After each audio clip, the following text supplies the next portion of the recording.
Derrière un conservatisme affiché, il y a quand même des problématiques locales qui seront en tout cas un énorme défi pour l'Église africaine dans les années à venir.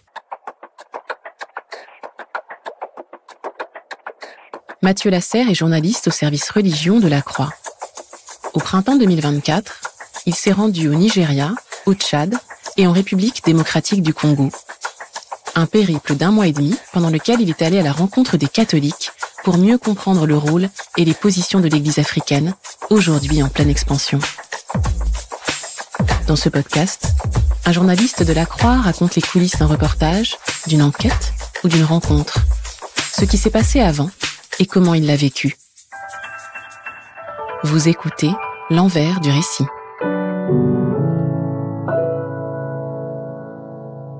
Bonjour, je suis Mathieu Lasserre, je suis journaliste au service religion de la Croix et je vais vous parler de la série d'été que nous avons réalisée en Afrique autour de l'Église catholique et de ses grandes dynamiques sur le continent. L'idée à travers ce récit était de se rendre compte des problématiques de l'Église catholique en Afrique, des problématiques qui lui sont propres, parce que c'est un continent que l'on a l'habitude d'analyser de l'extérieur, qu'on voit parfois comme très conservateur, dont on a parfois une idée très arrêtée, mais en réalité, sur le terrain, il y a des subtilités qui sont plus importantes que cela. Nous avons sélectionné pour ce faire 6 angles différents, allant de la cohabitation de l'Église avec les différentes religions, qu'elles soient protestantes, évangéliques ou musulmanes, jusqu'aux problématiques plus concrètes du continent sur les sujets de société comme la famille. Nous avons choisi 3 pays. Nous avons réparti ça en fonction des angles que nous avons sélectionnés. 2 reportages dans chacun, au Nigeria, au Tchad et en République démocratique du Congo. Cette série était importante pour le journal et pour moi parce que nous nous sommes rendus compte que l'Afrique sera bientôt le continent qui comptera le plus de catholiques sur la planète, où la démographie et donc le nombre de fidèles est en pleine explosion. On estime qu'à peu près un catholique sur 3 sera africain à l'horizon 2050, ce qui représente du coup un enjeu considérable. Et que par conséquent, il me semblait absolument nécessaire d'aller à la rencontre sur le terrain des catholiques africains. Pour réaliser ce sujet, j'ai décidé de passer à peu près 2 semaines dans chaque pays pour prendre le temps de rencontrer les différents acteurs d'église, les fidèles, mais également certains responsables d'autres religions ou d'analystes des sociétés africaines, pour un peu essayer de comprendre leurs problématiques propres et leurs sujets d'inquiétude et leurs perspectives d'avenir dans l'église.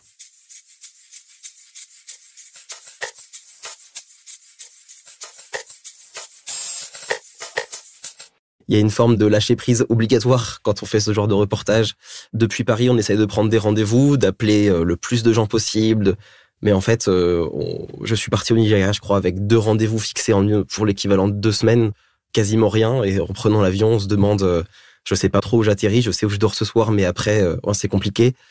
Et en fait, on se rend compte sur place que c'est en prenant le contact de quelqu'un qui nous donne le contact de quelqu'un d'autre, qui nous donne le contact de quelqu'un d'autre. C'est un photographe croisé par hasard qui m'a donné le portable d'un fidèle d'une église évangélique et qui a pu me faire visiter une ville détenue par une église, mais complètement par hasard.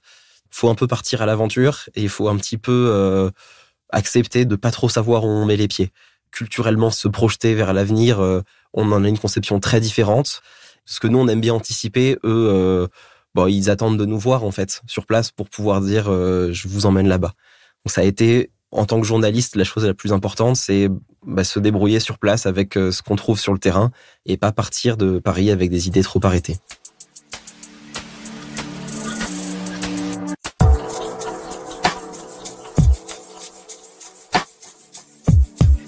C'est peut-être au Nigeria que j'ai rencontré cette première expérience du continent africain en opposition totale avec l'Europe. J'ai décidé donc de partir fin mars, début avril. Pour cela, je me suis d'abord arrêté à Jos, dans la ville de Jos, qui est située au centre-est du Nigeria. C'est un endroit où les catholiques et les chrétiens sont majoritaires, mais où il y a des tensions très régulières avec les peuples peuls qui sont eux musulmans.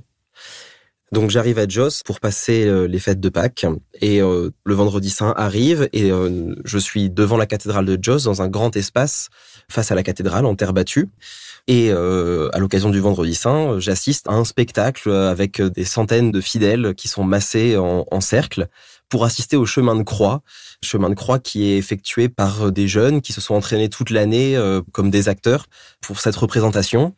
Et ce qui est très surprenant, c'est de voir la foule massée autour pour un chemin de croix qui est vécu physiquement.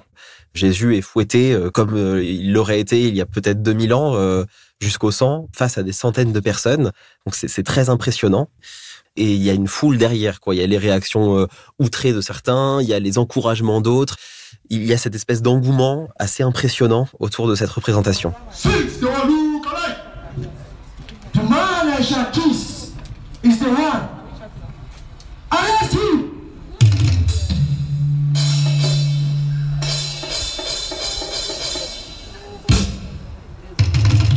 Donc nous sommes en présence de plusieurs religieux, d'énormément de fidèles, d'acteurs engagés dans les différentes paroisses et dans l'archidiocèse de Jos. Et c'est à l'issue de ce spectacle, de cette scène, que vient vers moi une religieuse de la congrégation des filles de l'amour divin, qui est une congrégation nigériane, qui a été créée au Nigeria, et qui vient me voir avant même que je puisse lui poser des questions pour me parler de la France, pour me parler de l'Église en France, pour me dire qu'elle a peur pour l'Église en Europe. C'est très étonnant parce que je m'attendais à pouvoir d'abord aller poser des questions. Et puis elle est rejointe par d'autres personnes, d'autres religieuses de sa congrégation qui sont reconnaissables au voile bleu qu'elle porte sur les cheveux et à leur tunique blanche. Et plusieurs représentants du diocèse viennent me voir, me posent des questions, même des gens de la communication du diocèse me posent des questions. Alors en Europe, est-ce qu'il reste vraiment des catholiques dont on entend dire que vos églises sont transformées en mosquées? Voilà, c'est ce genre de questionnement qu'ils ont. Tous leurs questionnements, en fait, sont axés autour de l'opposition entre l'Afrique et l'Europe. C'est-à-dire que le Nigeria, avec le nombre de fidèles, avec sa dynamique, se voit un petit peu comme ceux qui vont réévangéliser l'Europe. Une Europe dont ils ont une image déclinante, en fait, et même d'un point de vue catholique. C'est-à-dire que au Nigeria, une des premières choses qu'on m'a demandé, c'était pourquoi il y avait autant d'homosexuels dans l'Église. Pourquoi est-ce qu'on parlait de bénédiction des couples homosexuels? Quelques mois avant, le Vatican venait d'ouvrir cette possibilité-là. Et les catholiques nigérians, face à cette vieille Europe que eux estiment déclinante parce qu'ils bénissent des couples homosexuels, parce que les églises se vident, se voient comme un peu les sauveurs, l'avenir. Ils se pensent vraiment comme cet avenir-là, avec leurs prêtres qu'on appelle des fidei donum, qui sont envoyés à l'étranger pour combler des manques dans les paroisses ou autres, et par les diasporas, en fait, tout simplement, qui sont très nombreuses et qui arrivent, pour les Nigérians, c'est surtout aux États-Unis, en Angleterre et en Allemagne, un petit peu en France aussi, qui se voient comme un peu le nouveau visage de l'Église. L'Église européenne historique est en baisse et pas conforme à ce que devrait être l'Église selon leur regard culturel et leur regard doctrinal, et eux se voient comme la relève.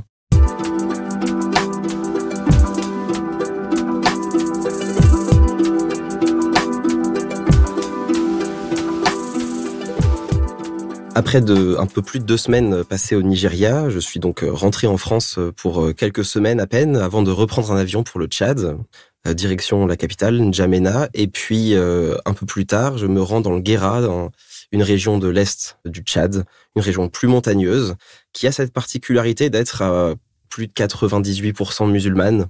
C'est une région où les missionnaires se sont établis très progressivement au travers de diverses actions, notamment agricoles, pour venir en soutien aux populations. Et cette région du Guéra, elle est importante parce qu'elle symbolise très bien la difficile cohabitation parfois en Afrique entre le christianisme et l'islam.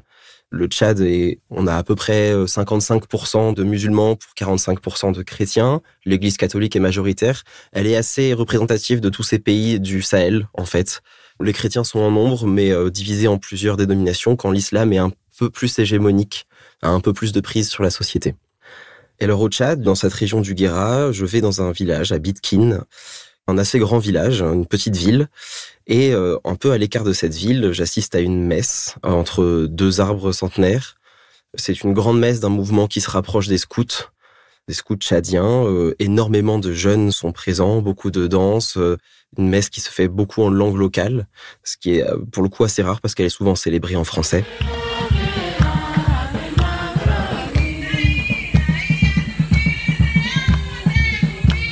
Et à cet événement assistent plusieurs jeunes, mais qui ne sont pas forcément tous catholiques. Certains viennent plutôt du protestantisme évangélique. Il y a quelques jeunes qui viennent de l'islam. Mais pour cette messe-là, en l'occurrence, ces jeunes musulmans étaient partis. Les familles les avaient retirés de l'événement avant la messe. Et à l'issue de la messe, de la même manière, je discute avec le directeur d'une école catholique dans une petite salle attenante au lieu où la messe était célébrée.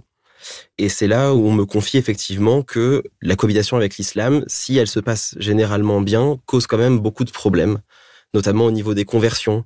Beaucoup de catholiques s'inquiètent de la conversion de femmes catholiques qui se sont mariées à des musulmans. D'autres expliquent que c'est très difficile pour les jeunes hommes issus de familles musulmanes de se convertir au catholicisme, du fait de pression familiale. L'un d'entre eux m'a dit avoir été chassé de sa propre famille, avoir été déshérité, menacé d'être renié. Voilà, ça prend beaucoup de temps.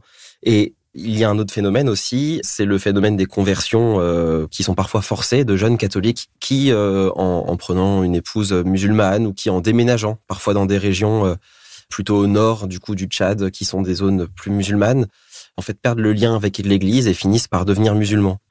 Il y a cette pression sociale aussi où l'islam il est de bon ton dans la société tchadienne de se montrer musulman, d'arborer son appartenance à l'islam, d'autant que le pouvoir en place au Tchad est un pouvoir d'une famille, d'une ethnie qui est majoritairement musulmane, qui dicte un peu le là. Donc pour avoir des bons postes dans la fonction publique, par exemple, c'est mieux d'être musulman. Et les catholiques se plaignent beaucoup de difficultés à accéder à certains postes, à certaines responsabilités dans la société tchadienne, et ce qui leur fait parfois dire qu'ils sont pas persécutés, mais un peu mis à l'écart, un petit peu déconsidérés, et ça alimente le sentiment d'antagonisme. En discutant avec des responsables musulmans, on se rend compte qu'il y a des choses qui se font, des belles initiatives pour promouvoir le dialogue interreligieux. Mais en fait, les problématiques qui sont abordées par les chrétiens sur place montrent que c'est plus complexe que ça et que ça symbolise également les grandes difficultés qui existent dans d'autres endroits du Tchad. On peut penser à la capitale N'Djamena où un jeune catholique, quand il va dans sa famille musulmane, tant qu'il ne s'est pas converti, ne mange pas en même temps et dans la même pièce que sa famille.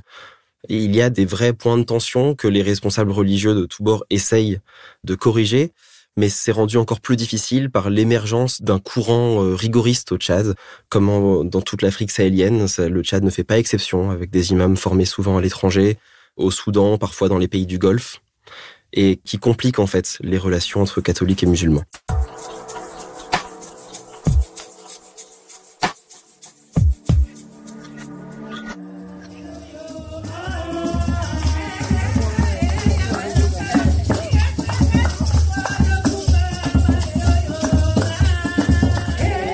Pour notre dernière étape, j'avais choisi la République démocratique du Congo. J'avais en tête de pouvoir étudier un petit peu plus l'Église et son action à travers la famille, qui est un vrai défi. Alors quand on arrive à Kinshasa, effectivement, on comprend bien pourquoi la famille est un défi. C'est une des villes les plus peuplées d'Afrique, presque 20 millions d'habitants dans une seule ville. La ville déborde, elle est surpeuplée.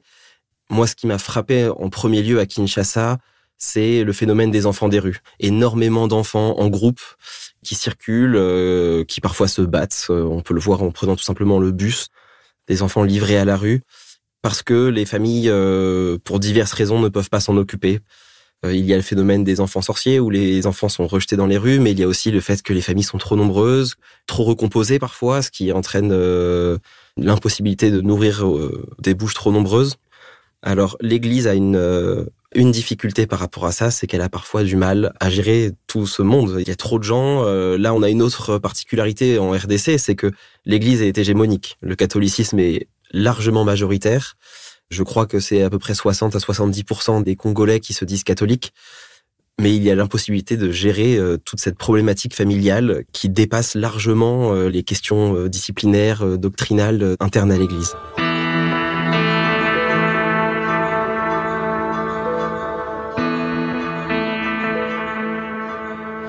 Alors, moi, je me suis rendu dans un événement organisé par la communauté Famille Chrétienne, qui est une communauté de sensibilité charismatique, qui a été créée il y a maintenant plusieurs années et qui s'occupe justement des couples et qui essaye d'encadrer les catholiques du mariage jusqu'à la création d'un foyer. Alors, ils avaient organisé pour un espèce d'énorme barbecue sur une pelouse qui était à côté du petit séminaire de Kinshasa.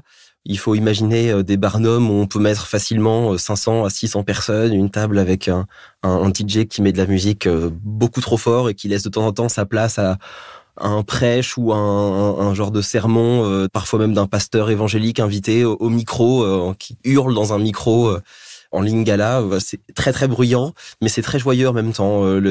Pour l'occasion, ce sont les hommes qui se sont mis à cuisiner. Ça fait rire vraiment tout le monde, c'est pas la norme du tout au Congo. Et en fait, on se rend compte en discutant avec tous les catholiques qui étaient présents que la vision de la famille est quand même très, on dirait conservatrice en France. C'est-à-dire que c'est un mélange de doctrine catholique pure et dure qui est mêlé aussi à beaucoup de traditions culturelles locales.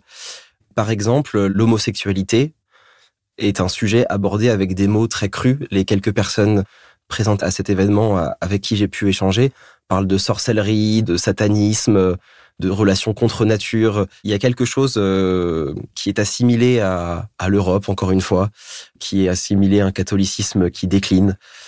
Il y a des difficultés propres à l'Afrique, par contre. Et souvent, on se cache un peu derrière un conservatisme, un bloc face à l'Europe, ou en tout cas à la théorie du genre, par exemple, que beaucoup d'entre eux disent importer depuis l'Europe pour faire du mal à l'Afrique. Ça masque quand même des problématiques locales qui sont très importantes. La question de la polygamie d'abord, qui à Kinshasa est interdite en RDC, mais qui se pratique tout de même. Ils appellent ça la bureaugamie. Les hommes ont plusieurs bureaux en ville, dans plusieurs quartiers différents. La question des enfants des rues est très occultée. La question de divorcés remariés. J'ai découvert qu'effectivement, la question des divorcés remariés avait une place, était peut-être l'enjeu majeur au Congo, dans les familles. Pour plein de raisons, la surpopulation d'abord, c'est-à-dire que on vit dans un endroit qui est trop petit, avec trop d'enfants, avec trop peu de liberté, et donc pour trouver sa liberté, on est obligé de sortir de son foyer, de la trouver ailleurs. Donc voilà, beaucoup de divorces, parfois liés à l'infertilité aussi. Et donc du coup, ça crée des familles qui sont recomposées plusieurs fois, et avec des conséquences, comme j'ai pu l'aborder tout à l'heure, sur les enfants. C'est ce qui m'a frappé tout de suite en discutant avec plusieurs responsables d'église au Congo, c'est que on aborde d'abord les problématiques qui sont soi-disant liées à l'Occident, mais en fait, ça cache des réelles problématiques africaines. L'Église d'Afrique qui prône parfois une doctrine très ferme et en fait confrontée sur le terrain à des problématiques beaucoup plus diverses et qu'elle n'arrive pas à saisir. Et certaines de ces communautés, je pense à la communauté du Chemin Neuf, à la communauté famille chrétienne, essayent d'avoir des approches plus pastorales que l'Église.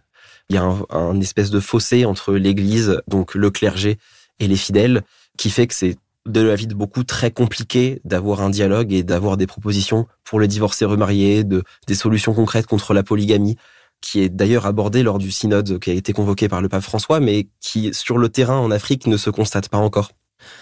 Et ces communautés essayent d'avoir une approche plus pastorale, avec des préparations au mariage beaucoup plus longues, parce qu'elles sont expédiées très rapidement par le clergé et par les prêtres qui sont confrontés à une demande de mariage très très nombreuse. Et donc voilà, derrière un conservatisme affiché, il y a quand même des problématiques locales qui prennent le pas et qui seront en tout cas un énorme défi pour l'Église africaine dans les années à venir.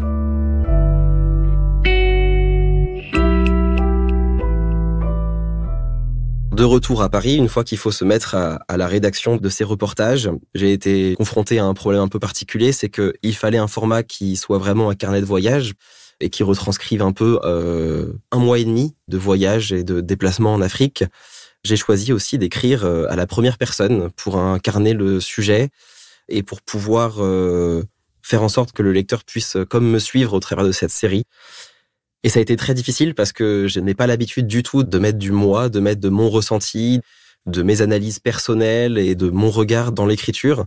Il a fallu se faire un petit peu violence pour retranscrire ça et pour pouvoir essayer de faire vivre au lecteur de La Croix cette expérience. L'idée du carnet de voyage était aussi très importante parce que, au-delà de mon ressenti personnel, j'ai été confronté aussi à mon histoire personnelle, notamment à travers de mon voyage au Tchad. Nous avons consacré un épisode de cette série à l'héritage de l'évangélisation et de la colonisation. Et ça a été un moment important pour moi parce que j'ai pu aller sur les traces de mon arrière-grand-père qui était lui-même un membre de l'administration coloniale au Tchad qui est arrivé en 1936. Et donc j'ai pu retrouver sa trace depuis là-bas, refaire un peu son parcours dans l'administration coloniale et puis pouvoir retrouver son numéro de dossier pour pouvoir aller le consulter de retour en France aux archives des colonies à Aix-en-Provence. Donc ça a été aussi à certains moments une démarche personnelle et j'ai souhaité écrire ce reportage à travers la figure de mon arrière-grand-père, essayer de comprendre aujourd'hui pourquoi est-ce que ce que j'observais aujourd'hui avait été initié par lui il y a presque un siècle. Donc voilà, il y avait aussi cette démarche personnelle qui rendait l'écriture au jeu et un peu sous la forme d'un carnet de voyage très importante.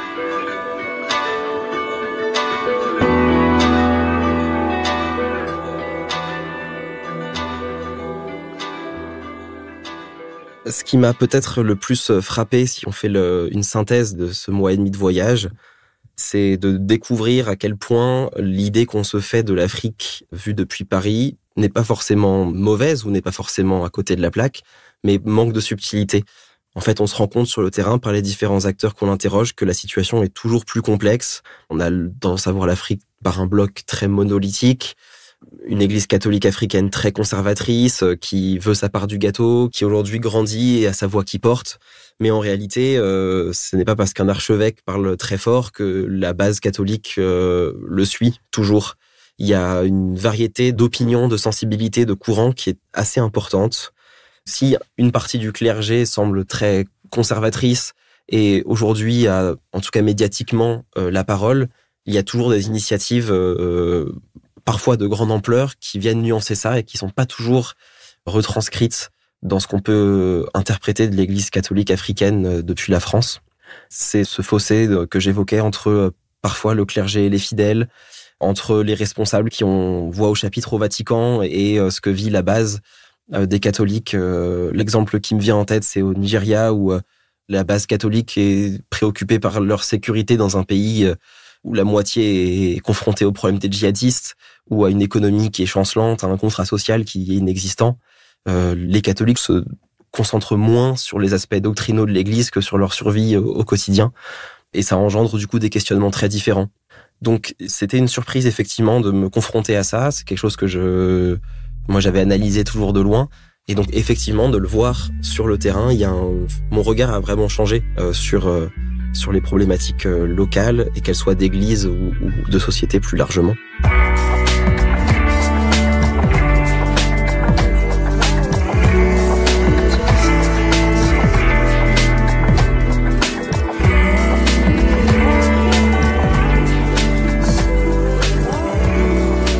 Vous venez d'écouter un épisode de L'Envers du récit.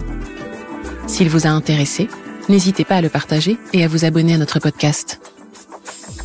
Les reportages de Mathieu Lasserre au Nigeria, au Tchad et en République démocratique du Congo sont à retrouver sur le site et l'appli La Croix. Le lien est dans le texte de description qui accompagne ce podcast. L'Envers du récit est un podcast original de La Croix.